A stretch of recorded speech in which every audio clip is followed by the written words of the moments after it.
Hi, I'm Christy Schweikert with the Bluebonnet Master Gardeners Association. Today we're in my garden in early June and I'm going to harvest some coriander seed. Coriander comes from the same plant as cilantro. Cilantro refers to the leaves and coriander refers to the seed.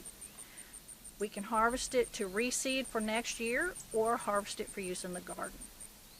Let's take a look at my plant in June.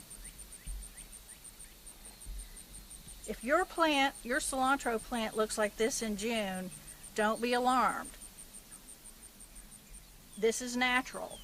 Cilantro does not like our Texas heat, so when the temperatures are in the mid-80s, the leaves die back, the plants bolt, meaning they put up a stem with flowers, and those flowers eventually produce seed, and the plant goes to seed.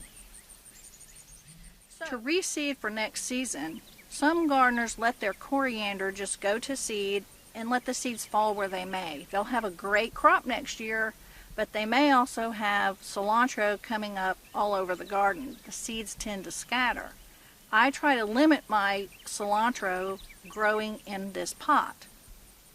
So this is how I reseed to make sure those seeds stay in the pot. These are the seeds where the flowers used to be, and I just put my hand on there and roll them between my thumb and fingers, and the seeds come right off. If they don't come off, they're not ready to harvest. Then I scatter those seeds in my pot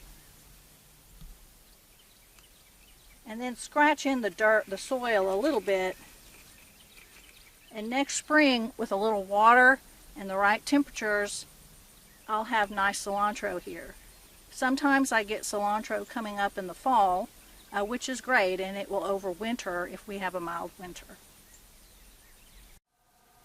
I also harvest coriander seed for use in the kitchen. How I do that is very similar. I come in here and I find a seed head on a nice brown stem, and I just clip the whole seed head off with my clippers.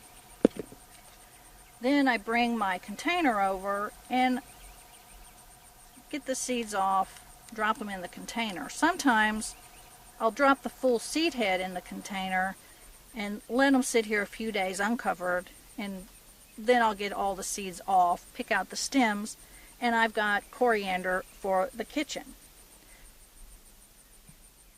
After I've harvested my coriander for the kitchen, I store them in a glass jar, or you can grind the seed and also store it in a glass jar. Preferably don't use plastic because it can contain moisture. Also, if you want to save your coriander seed to reseed in the spring, save those seeds in a paper envelope rather than a plastic bag so that you don't get moisture ruining your seed.